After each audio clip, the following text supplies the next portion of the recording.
रवीना जी जी जी ना कोनो हाथ ना बजरिया से होला, ना कोनो हाथ ना बजरिया से होला, मरिया के रोग मरिया से होला, मरिया के रोग बजरिया से होला।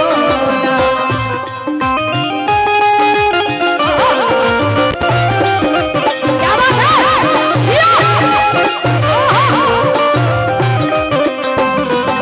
आई आई आई कहाँ कोनो जात बा पूछे लजियारा, कहाँ कोनो जात बा पूछे लजियारा, सनहिया सिंगार सवरिया से होला, ना कोनो हाथ ना बजरिया से होला। हमारे दीपक तिवारी बाबा आप पूजनीय हैं, आदरणीय हैं। हम लोग तो बहुत बड़े कलाकार शास्त्रीय संगीत का नहीं है, लेकिन इतना अनुभव जरूर जानते हैं। धले हरिदम दरे दरे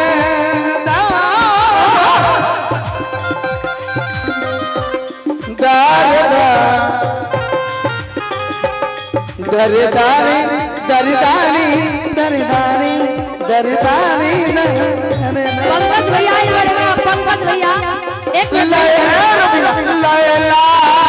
को भूल जाएगा, मजनू को भूल जाए, लैला को भूल जाए, मजनू को भूल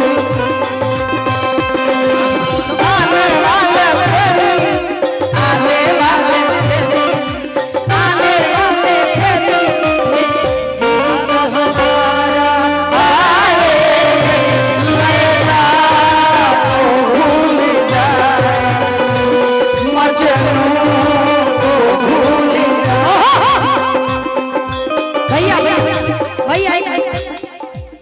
दीपक भैया, दीपक बाबा आशीर्वाद देनी और ये झाल वाले भैया आपका भी आशीर्वाद है। चंदन भैया बहुत बहुत प्रणाम। चंदन जी कहाँ चल गए चंदन भैया, कहाँ गए? 2 मिनट में हम चलिए भैया चंदन भैया देखिए वो ऐसे जाई तो ठीक नहीं खे। सतीश भैया हमारे के भी सब लोग चल गए लो मैं महाराज चंदन के बोला वो वाकई में तू बढ़िया। अब चंदन भाई आप मंच पे आए। आज पहली बार यहाँ के हम सुना था नहीं, क्या भगवान ने आवाज दिया आपको। चंदन तू चल। और ये झाल वाले भैया नहीं है, ये हमारे बाग भैया हैं, इनको पहचान लीजिए आप। भोजपुरी जगत में इनका मड़ई पैसा केहू कलाकार नहीं खेजे नहीं खेगे, और भगवान बाबा का सही आवाज में दिन दुगुना रात चौगुना रुपया निखरी। इस सौभाग्य बाकी 4 गो गीत रो संगे हमारे परसों रिकॉर्डिंग होता। बहुत बहुत धन्यवाद, खूब आगे बढ़ी। बाग भैया आपसे 2 साल पहले मुलाकात भई रहे, बहुत बहुत धन्यवाद। ना कोनो हाट ना बजरिया से होला, ना कोनो हाट ना बजरिया से होला, मरिया के रोग ना चला से होला, मरिया के रोग ना चला से होला। कहाँ कोनो जात बा पूछे लजियारा, कहाँ कोनो जात बा पूछे लजियारा, सवरिया सजहिया सिंगार सवरिया से होला, ना कोनो हाथ ना बजरिया से होला, ना कोनो हाथ ना बजरिया से होला, मरिया के रोग नजरिया से होला। मरिया के रोग। गोपी भाई बरजी बरजी बढ़ जाई। हेलो बराली मरिया के रोग ना जाने से मरिया के रोग। वाह वाह मरिया के रोग। एगो गीत हमार फरमाइश रहल लोगन के जी बुलेट वाला लगा ले ओ से पहले हम गुनगुनाए हमरे दीपक भैया के गीत भैया भैया भैया भैया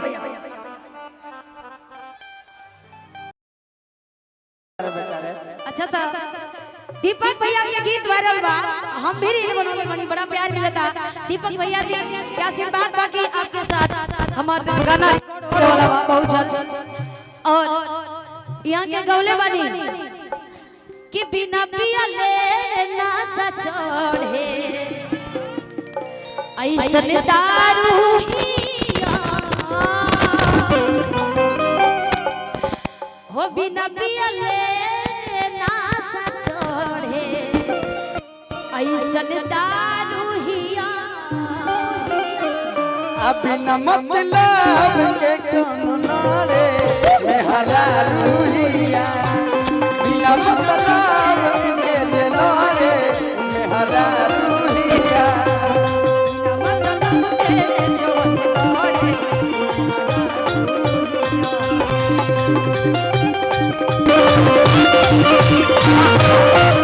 बिना पियले ना सचोड़े ऐसन दारू हिया बिना पियले ना सचोड़े ऐसन दारू रूहिया बिना मतलब के जलारे मेहरा रूहिया बिना मतलब के जलारे मेहरा रूहिया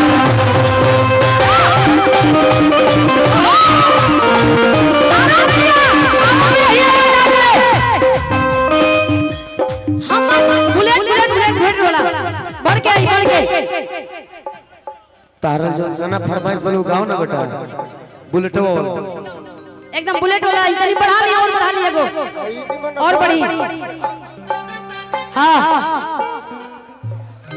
देखी गाना बोले वाली बड़ा आशीर्वाद मिलल कौन लड़का लड़की लड़की लड़का के बात रहल उ लड़का कहे अभी भी ट्रेंडिंग में बा लोग कहेला कि हमर हाई ट्रेंडिंग में बा हाई ट्रेंडिंग में बा हमर जब से ही गाना हम बोले रहली वैसे ही गाना डीजे चौहान भी बोले रहली और बिट्टू तिवारी बिट्टू विद्यार्थी भी लिखले रहली ये गाना हम अपने साथ में गौनी तो आप लोग बड़ा प्यार दहनी भैया पता ही पियावा के बिना चालू रे दोना हाथ आम का कोई पियावा के बिना चालू रे दोना हाथ आया आया तो जाय हर में धई धई आया आया